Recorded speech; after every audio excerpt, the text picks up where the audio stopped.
In continuation of the previous lesson, the 100 Dresses 2 reveals why Wanda Petronski had not been coming to school. The Petronski family decided to move to a big city where no one could care about their unfamiliar name. On hearing the note, Maddie and Peggy got anxious as they realized that they would never get a chance for making amends for what all they have done. Both the girls get relief only on hearing that Wanda liked them and had dedicated one of the dresses to each one of them. While the class was circling the room, the monitor from the principal's office brought Miss Mason a note. Everyone began thinking about what was written in that letter and how each one of them made Wanda feel. In the first period, Mary could not concentrate on her studies, as she felt sick for not stopping Peggy at the right hand. Had she stopped Peggy from playing that dress game with Wanda, things would have been better.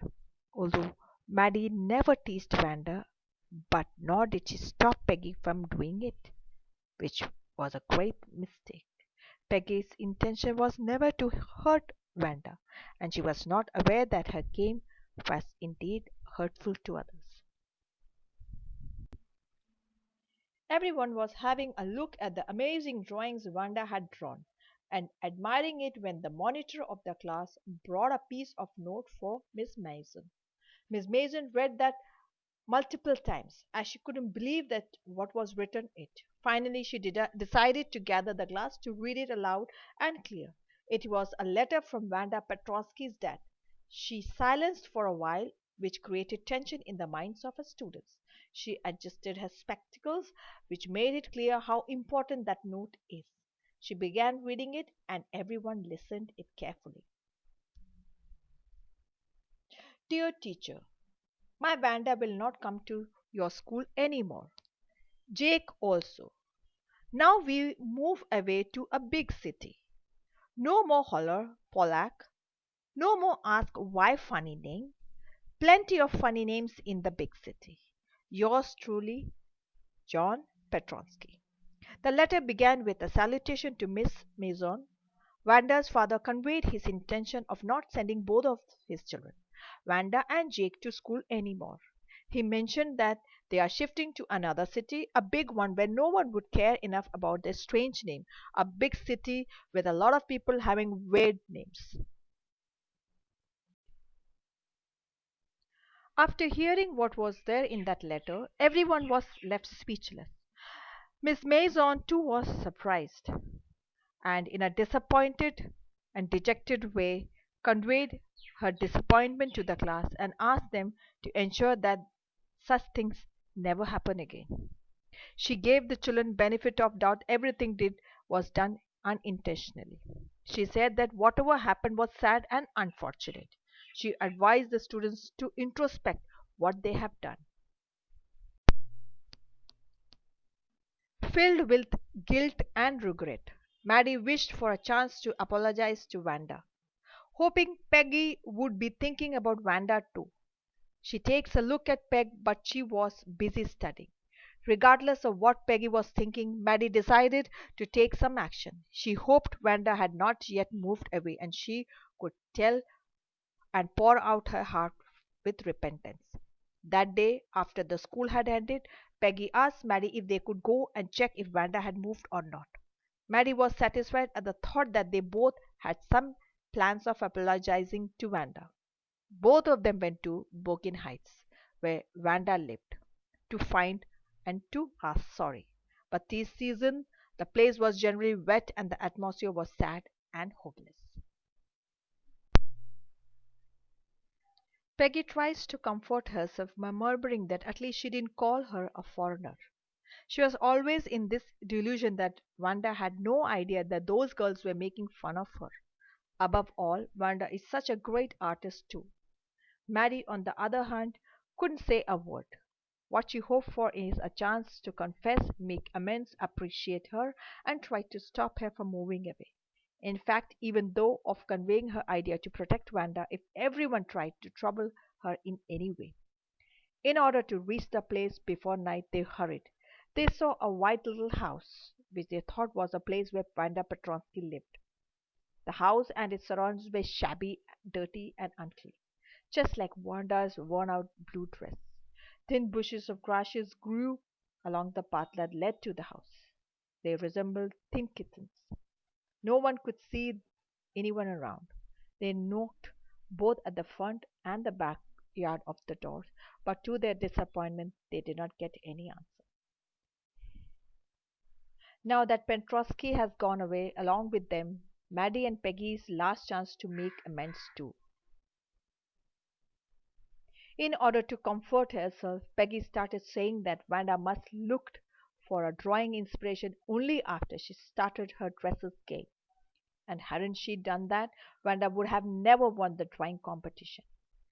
Maddie also tried to convince herself after that Peggy said, and that if this is the case, she does not have to feel so sad. But later that night she couldn't sleep as she was thinking constantly about Wanda's little house, her faded blue dress, both shabby, unclean, and dirty.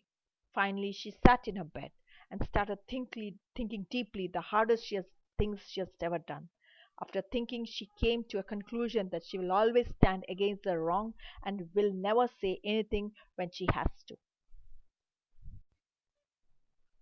She decided that she had never let anyone make fun of others because of their appearance, name, clothes, or where they come from. She would not shy to speak up against Peggy, even if it meant losing her friendship. She could not go in the past to make amends with Wanda, no matter how much she wanted to. But from now on, she is never going to let another person feel embarrassed or unhappy again. On Saturday, both of them sat together and decided to write a letter to Wanda, telling her about the contest, asking her where she was now and how that place is. No matter how much they wanted to apologize, they couldn't summon the courage to do so and thus ended up writing a friendly letter as if Wanda was their good friend. They mailed it to Boggin Heights with please forward written on it because they didn't know where her new address. There was no reply from Wanda, but they didn't also receive the letter back. Thus they concluded that it must have reached the Wanda, and she was so upset that she did not answer. They waited for weeks, but still no answer.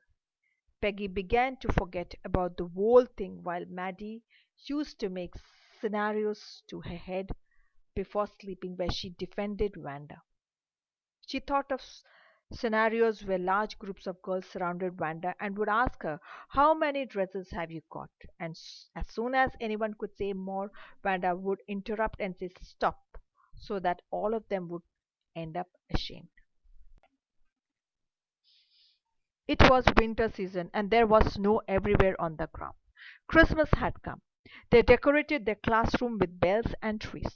That day, Miss Mason told the students that she has received a letter from Wanda Petronski.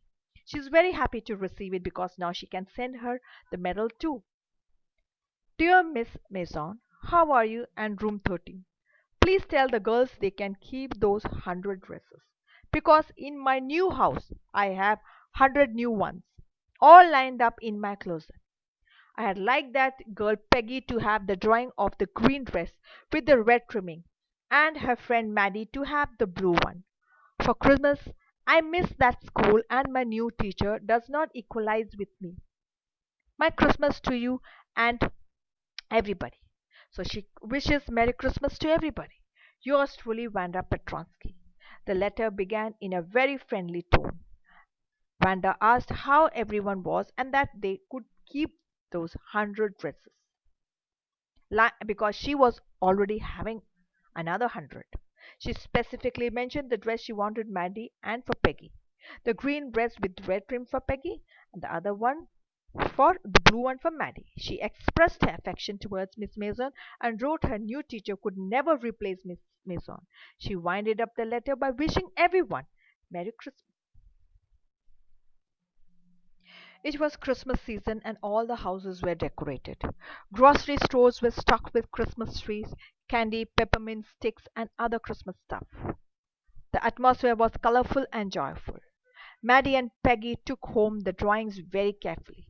When Peggy realized that this gesture implied that Wanda liked them, they also assumed that she got their letter and everything was peaceful between them.